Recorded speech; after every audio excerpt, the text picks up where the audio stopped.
Ça va? Cheers. Ça va très bien.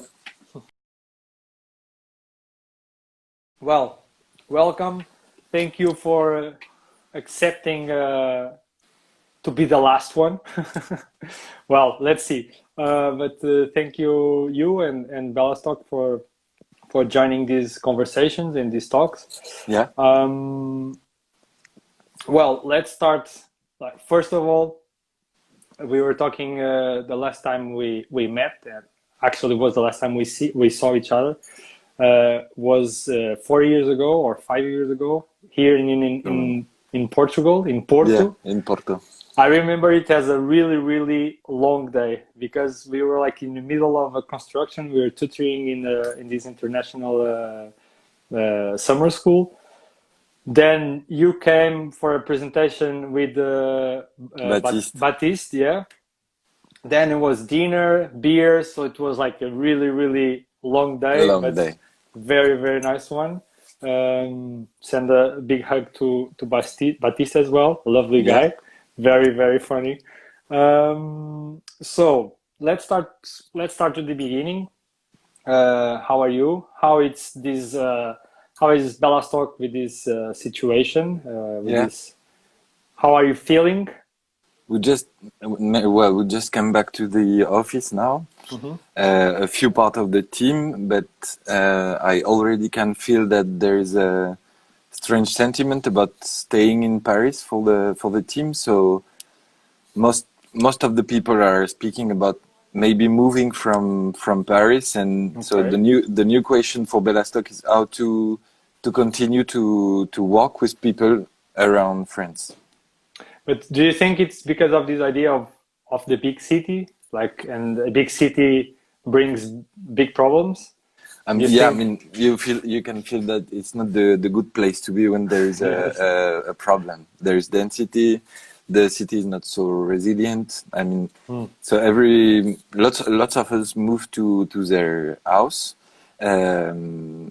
family house or whatever, like countryside and stuff like this. Exactly, and they spend like 2 months in the rural area. So when they come back here, they just wanted to start the discussion about how to continue to walk in Bellastock, but not in Paris. Okay, it's a new challenge for you. Like how it's Bellastock work? Like what's the structure of? You are an association? No, we changed. Okay, like one week ago we were an association during 15 years, and now we decide to be a cooperative society. Okay. Yeah. But, and how it works normally, like the team, how many are you? How do you work? How do you organize yourselves a bit?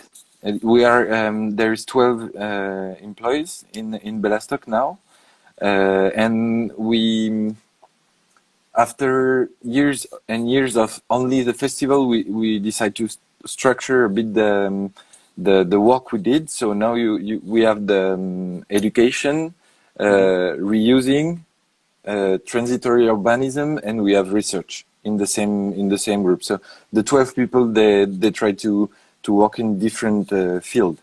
Okay. But yeah, we start to be organized after 15 years. You took 15 years to organize. So Bellastock, it's known mostly, at least outside of France, as this big festival. Is like one of the biggest festivals for architects, young architects and students to play around with the construction and to feel this thing. And the idea, at least, I mean, I was never on the Bellastock Festival, so sorry on that. Sorry for you. I'm the one losing, yes. Maybe one day, next edition. But from what we know, it's you come up with this idea almost like a temporary city. Yeah. And for me, one of the interesting parts of Bellastock is that is that gives like young designers or architects or students, it gives like not only the experience to build or to design a space or an object, but also like all the other parts of the recipe, that is like to deal with materials, to deal with budget or with limitations of the material do you have, to deal with teams and people, because actually it's always about that. Yeah. How did you develop, like, since the beginning? Yeah. It starts with a bunch of friends drinking beers and building Yeah. stuff for fun. Yeah. At the beginning. How did you develop the festival? At the beginning, we just organized it because we wanted to go on field and to build by ourselves. And we were only maybe 100 people building in a camp. So basically it was about construction. Then we start about we invite more schools. So there were like a demand of building, and we start to be 1,000 people to build an ephemeral city. So it was a huge amount of material. So we start to think about how to deal with a material for an event and to build with it, but at the end, just to give it back to his own cycle. Yeah. And that's an important point, because it means that after we were more interested about ecological materials and also about reusing materials. And it became like a kind of sensibilization more than only building. We tried to organize lectures before by specialists of the thematic, and the participants, they were like coming to the field, but with already some knowledge that we gave during the year. So we decided then, after being 1,000, to reduce to be 500 people, and we bring more specialists on the site. And Bellastock, the festival of Bellastock, became a school, like an open school, and we tried to work more about the exchange of knowledge. It's not only just having fun with material and building. No, it's really a class where young architects take care about the materials they use, how they deconstruct their own shelter. They spend time together also, so it's a social experience. And we also open the ephemeral city to public, so they have to face them and to explain their work. So, I mean, after 15 years, it's so much more. It's like you kind of it's 2 weeks. No, how much? It's 1 week. 4 days. 4 days. Wow. Yeah. So you kind of condense the entire process of building a temporary space. Yeah. You condense this in these 4 days. So literally, like, the participants have to deal with everything. And how it works. A student apply for the festival. Yes. With an idea, or with just with an idea. We like 3 months before the festival, we send a file explaining the material or the type resources. of the resources we're gonna use. We explain them the scenario of the 4 days, and we ask the team to give us an idea of what they want to build. It's like a proposition. It's not exactly, we don't ask for section, plane. Yeah, we just want to have an idea of the program and how they want to use the material we give. Then they send it to us and they come. Okay. So I have a question that I think, I mean, we don't have 14 years or 15 years of existence. We just have half of it, 7. But still, we have a lot of like young architects or students that want to, or they look for a professional alternative for their path, and they ask us a lot, like, how did you grow? How did you manage to be like after 7 years? Like in your case, how, because I mean, we'll talk about now Bellastock, it's not only a festival, it's a bunch of other very interesting things. How did you grow from a group of friends, students that start this festival to a cooperative now that have these long-term and big impact projects in cities and in France? How did you walk this path? How did you manage to? We spend a lot of time walking with friends, like 5 friends, walking on Bellastock at the beginning. But then when we start to think about theoretical aspect of what we did, then we involve unemployed who worked about research, and it was the start of not only building, but we had to write about what we did, and then how to develop the idea of the festival, of the field of construction, how to develop it in a real context. So at the beginning, it was just organizing an event, but it was good because we had to deal with Meyer, with places, administrations, secure. But then when we start to think how to use the force of the festival, the ephemeral impact, the thing of gathering people in public space, then it was the beginning of, okay, we have to be more organized because we have employees and there is a client, and then it came naturally. Yeah, well, I think that correct me if I'm wrong, but one of the things that in that process that you're saying is this relation since the beginning that you have with the reuse and the recycle of materials, a little bit like the construction waste management, a little bit of this.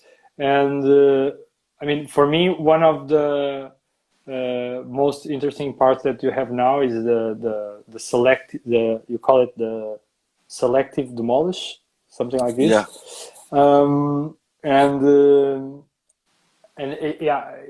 I mean, it's really interesting to grab this hole that you found. Like there's always the demolish or this construction moment, and you kind of grab this and you work with it. Can you explain a little bit? Yeah. What is it and how it works for you? How did you? It started in 2012.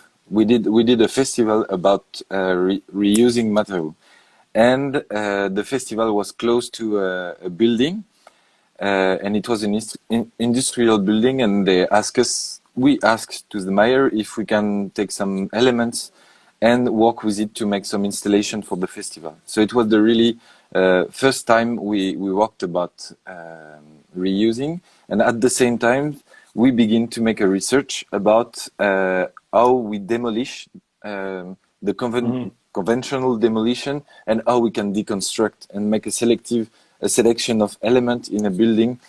And it started there, and then it was like a big step, because now, I mean, there is a lot of proposition of reuse project, and the game for us is a client call us and say, okay, I'm gonna demolish this element and I want to make a new project here. Can you please help me to select the material and to collect it and to put it in the new project? So the first step is how it's analyzing the construction and understanding how they build in the past to understand how you're gonna unbuild it. Okay. Then you worked with the demolition company to find a way to select and to collect it and to keep it in a good way to reuse it. And then it's like there's different step of how to clean it, how to put it again, and that's our work now. And of course, it's the development the most strong for the moment in Bellastock. Yeah. We have 5 people working on it. Yeah, I imagine, because it's also, I mean, it's in a way, it's as I said before, it's this thing that was not nobody was looking to it somehow. Like they just demolish it, and that's it, and then they throw it away. So it's kind of, if you demolish or dismount it this way or that way, you actually can use it for something else. And yeah, of course. and I think it's very interesting. That you actually managed to do that. But do you is that still kind of a informal process, because you said like you go and you talk, you kind of, or do you manage already to integrate this, like this procedure of dismounting or demolish something into the, let's say, the classical architectural projects? I mean, like the big office come to you and say, okay, I want to design something new already with this thing. Did you manage already? Yeah. Yeah, of course. At the beginning, it was maybe more marginal.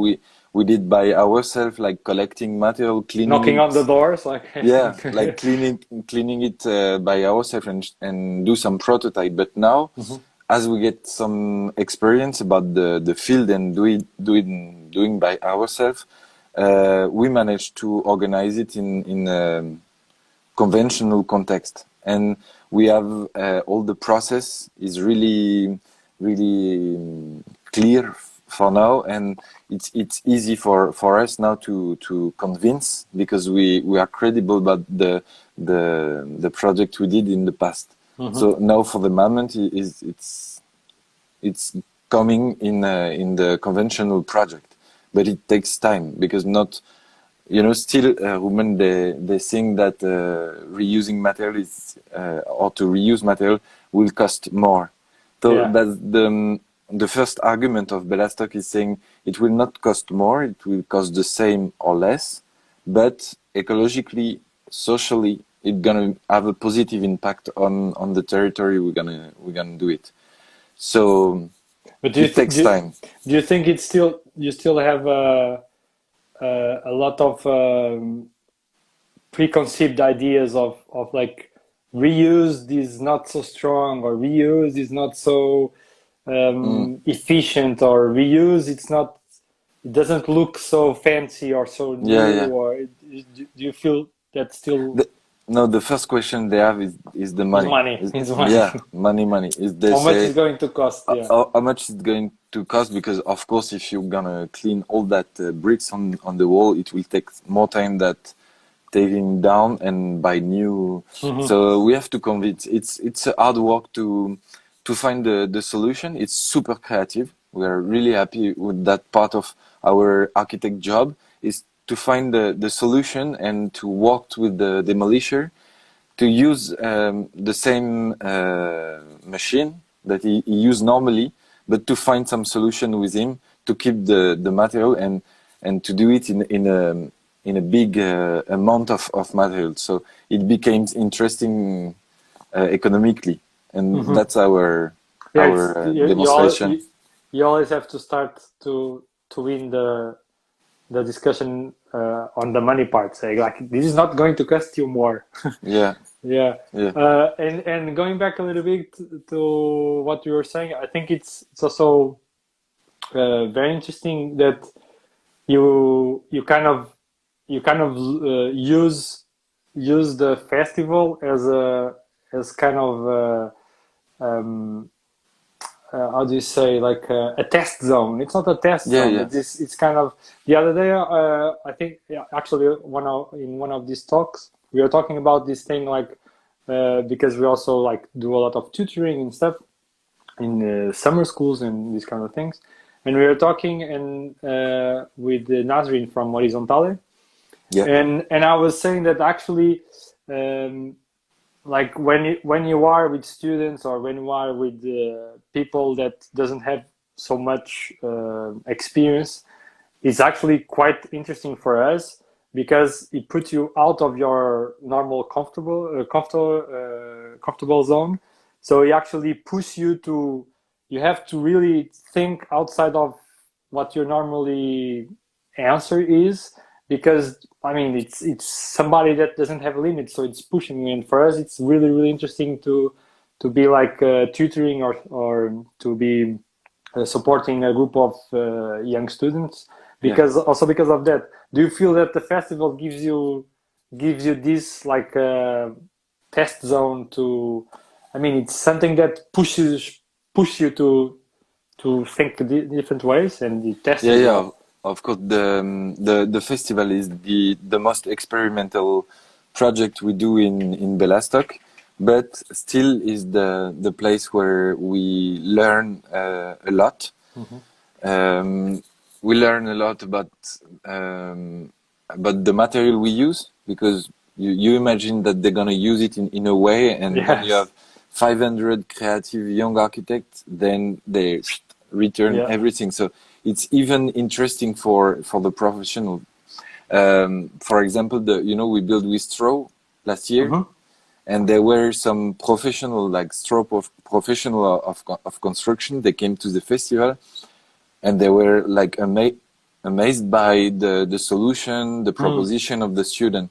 So of course it's a place to walk, and also there is the generosity of the participants. They are between 20 and 25. They want to test, to try, and of course I'm teaching in a school at the same time, and the job I prefer is tutoring, because I learn a lot as I give them some experience or idea that I find. It's literally like an exchange, because you are giving some things, but you are also receiving all of these different ideas. You thought about you talk about something that I think that you also work a lot with, because you already said like these construction teams, the guys. Also now you talk about this professional builder with straw. So it's something that, I mean, for you to be able in Bellastock to actually rethink and reuse like materials and to manage this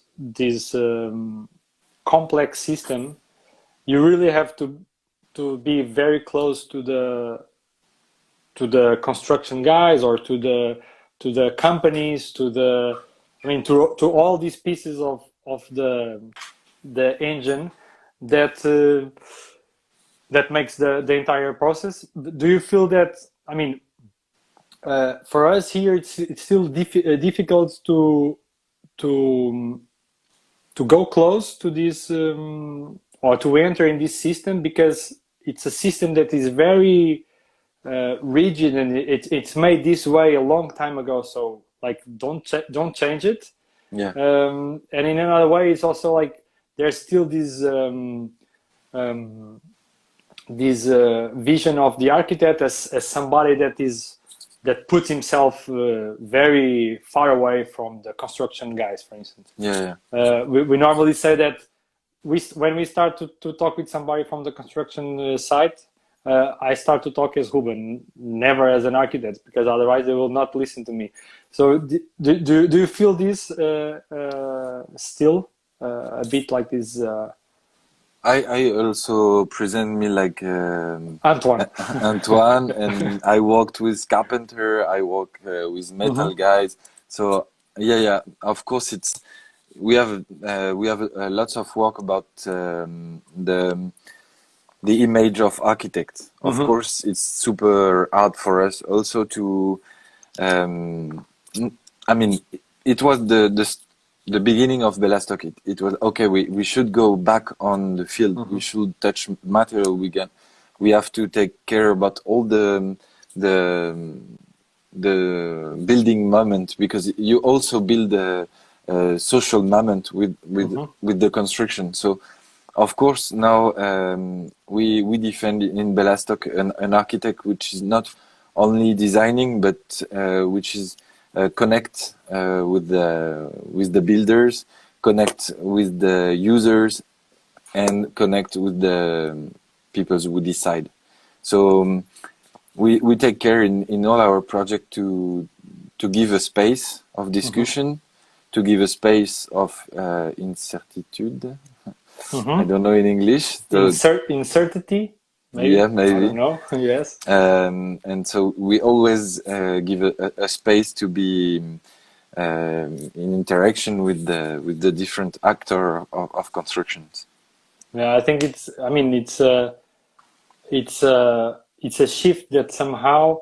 I mean, we work on that field as well, and for us it's quite normal to work that way because it's the same as you. We start and we still put our hands on the materials. So we are a lot of times we are quite more a carpenter or a builder or than an architect.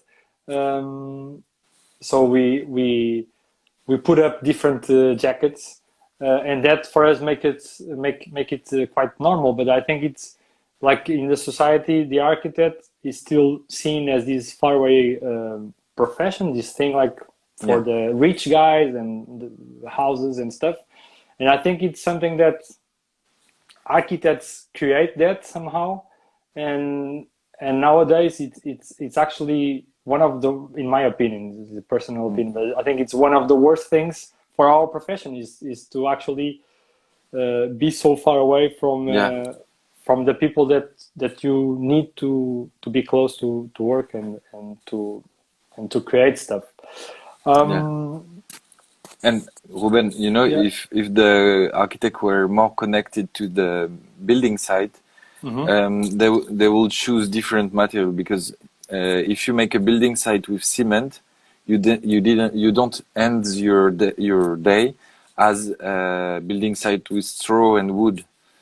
And so like your body is still remembering the material you use. When you design, then you take care about the material you use and how you will design it and the work of the people who will produce your design. Then you get more you take care of the.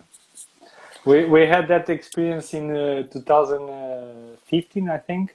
We did a small project here in Lisbon with one of like the first 2 weeks. It was with students from the first and second year of university, and half of the project was made with these prefabricated concrete blocks, you know. And with concrete, of course. And I remember that I remember two things. One is it was the first time that they saw what it means, the line of the geotextile. So it was funny. And I remember as well that one of the girls was complaining like, who made this with the concrete blocks? And I said, you were the one designing this. So she was actually feeling that it's heavy. It's not a fair. It dried the ends. Yeah, it's not a fair work because if you do a mistake, then like to redo it. I mean, if it's wood, you can do it. If it's concrete, it's really really hard. So it was funny to receive that feedback that now you remember. You talked about the spaces. And one of the things that you also have been doing is that, like, I think it's on the same line of this the selective demolish is this thing of the of looking to this temporary, like the spaces in transition. So it's like something that is waiting to be demolished or waiting to be used or that is normally in this transition. And I mean, it's part of the city tissue. It's every city is full of these empty holes that are waiting. They're just there waiting for something to happen. So you have this temporary activation of these spaces. I think that somewhere when we were searching a little bit on Bellastock, we read something like ephemeral cities somehow that you call it, or at least that you make this note. What I mean, from Bellastock, when you look to these places and when you feel that there's a possibility of activation of this, of to do something with this, why do you feel that? Why do you look to it and you see like let's create something with this? It's for us. It's used as tools. It means that the conventional ways to design a city, to build it, and after 5 or 10 years, then the result is here, and we try to implement some program people, and it's just to try to invert a bit that phenomenon, and say that it could be interesting to start with the people who live there, to try to collect their hope or the way they want to use the place.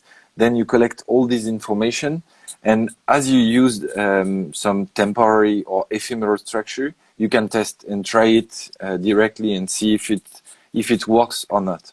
And for us, it's important because you can implement the conventional way of designing a city by doing some light construction, and I mean it's much more then the project it's much more close to the people who live there. It's much more activated. So but for that you use the temporary or the ephemeral as a strategy, so it's kind of it's a little bit, it resembles a little bit. There's this project that I really love from Ecosystem Urban. Do you know these Spanish guys? And they have this. They have a project called 1,000 Squares. That it's a little bit like this, like they kind of temporarily test 1,000 squares to actually come up with a future possibility for that square. So it's kind of this idea of let's play in a good way, in a formal way. Let's play with this space to actually contribute to what is going to come. Yeah, of course. We did one in Canal de l'Ourcq in Bobigny, and we spent 2 months on the place to meet people, different user, gardener, sports, and we just collect the information. Then we bring 300 students with professional builder, and we built some installation done with the information we collect during the 2 months. Then we let all the construction during 3 months during the summer, and we did like a kind of analysis of what works or not, and then we implement and we explain the result of each installation for the new project. And the urban planner was really amazed with the idea who came up from the people itself, people itself, and the installation we did. Do you normally get this as so it's a kind of it's the municipality, for instance, on the local government that come and ask you for that before the urban development of that space, or it's also kind of a way to kind of activate a little bit that space.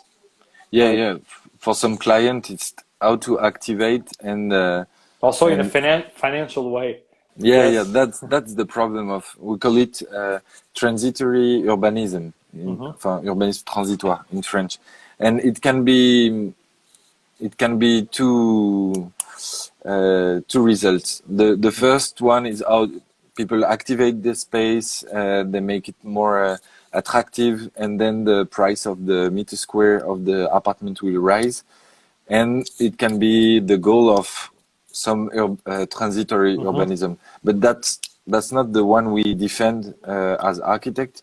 is much more the project I explained you before, Ruben, is how to implement the urban project, not only activate the place. Yeah, but do you feel that somehow you have to filter when you receive somebody knocking on your office door saying, let's do this, and you kind of have to see, okay, let's see which are your main goals. We accept the job, Ruben, but then we put our rules. We say, okay, but the urbanist must be aware that we're gonna give some advice, and they have to take in consideration that, and we contract the fact that it will take consideration of what we do. Because I'm talking about this because not in your scale, because I think it's also in France. In France, this is already a bit stronger than in Portugal. But sometimes we felt that, for instance, the municipality asked us to go and do an intervention in a space because actually they made something there that was supposed to be participated, but it was not. And then we kind of like let's call the fire guys to come here and do some do some noise and make people happy.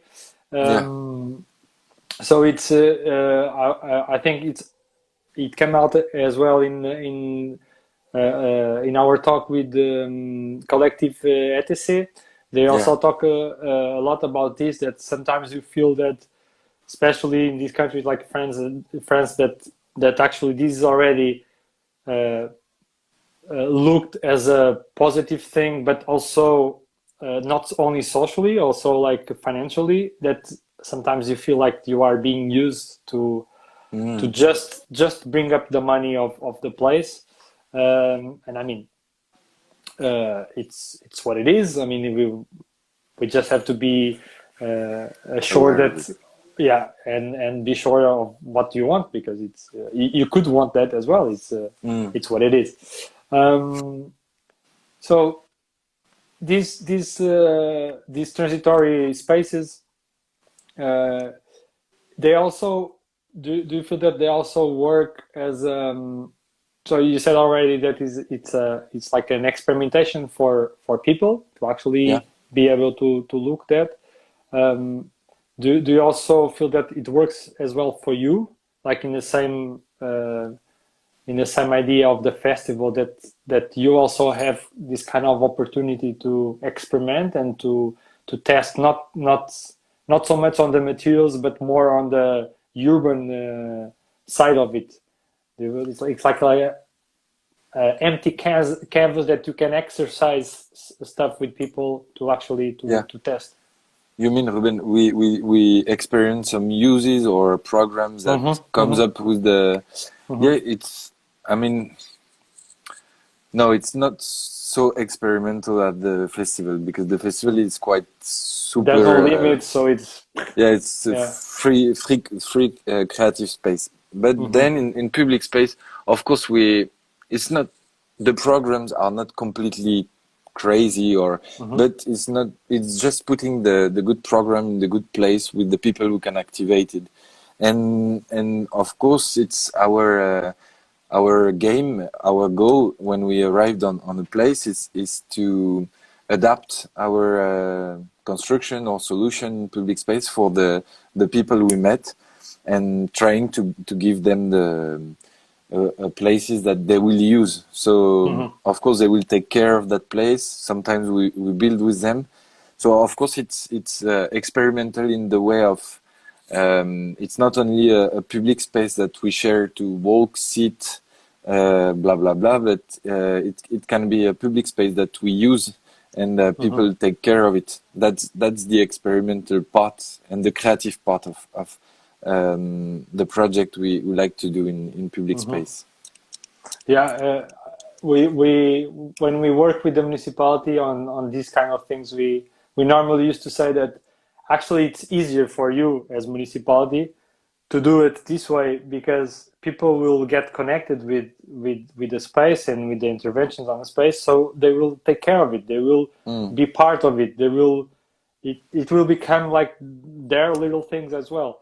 And it's even easier in the long term for the municipality if you work like this than if you just go there and put something and try to impose a kind of program or then people will feel that there's nothing with me. It's somebody put it here. So sometimes it looks that it's a bigger effort in the beginning, but then in the long term it makes your life as a government or a local municipality easier in a way. Yeah, of course. Talking about this, and I think we are almost running out of time already. Talking about local government and national states and these kind of things. Like one of the questions that I reflect a lot here and when with our team in Portugal is a little bit like you are somehow promoting alternative answers to the traditional architectural process and buildings and city spaces and stuff like this. So how do you manage to gain the trust and the engagement of like government and local entities when you come up with alternative answers that mostly are based on experimentation, prototyping, and knowing, because sometimes it's like just I don't know what is coming from this. I have these goals, but I don't know if it will result in this way, if it will be white, blue, or red. Also, when you add people to when you have participation of local neighborhoods, I mean, we face that a lot of times, that the municipality asks us for a project to be participated, but the first thing that they ask us is for the design of the project, and you say, okay, but if I'm going to design it already, since like fully design it from the beginning, it's not going to be participated from nobody. It's like, so what are the ingredients that for you are important to be able to, I mean, to have a 3-year-long contract with the municipality to develop something like this, to have the resources that allow Bellastock to have this space to promote this kind of alternative answers? Yeah, I see the question. First, the first thing we try to do in our project is to get some feedback from the users, inhabitants, and we collect this information. And of course, it's hard for a municipality to know if the project works or not. So we make a hard work of collecting information about what we do. But it's really hard because you can't make an Excel of if people are happy of a public space or not. So then the other point we use is the event tools. We organize food, dinner, music, concert, barbecue, and we invite municipality and inhabitants, and we try to confront and to let them speak about the process, the project. So we use it as a way of convincing municipality, and then when it works 1 or 2 times, then it's much more easier for us, and the credibility is growing with the different project and experience. Because for example, even for reusing material, the first project we did, it was really hard to convince, and they were really afraid of a young gang of architects reusing, collecting materials, and then it became a research financing by government, and now this research is on all the architecture office desk. So then there is another point, is like to theorize about what you're doing. I'm not the one who do it in Bellastock. I'm much more a maker. But what do you by theorize? Is like to reflect on to reflect, to think about what you're doing, to think about what they did in the past, and try to find a way of get a scientific approach of what you do. And I saw that it changed a lot, Bellastock, this point. And of course, it convinced then also a researcher, as a municipality, as a user. You need to be a chameleon, or like you said before, to put like lots of different, to wear all of these jackets. Yeah, because when you speak with the user and trying to collect information about architectures, then it's not the same as speaking with a researcher about diagnostic architecture, reuse, blah blah. So it's to be able to speak about about architecture with lots of different type of public, and collect the information. That's for me the tools who can help you to show that there is an impact, and the way you're doing is also, it's not only a result, it's the process.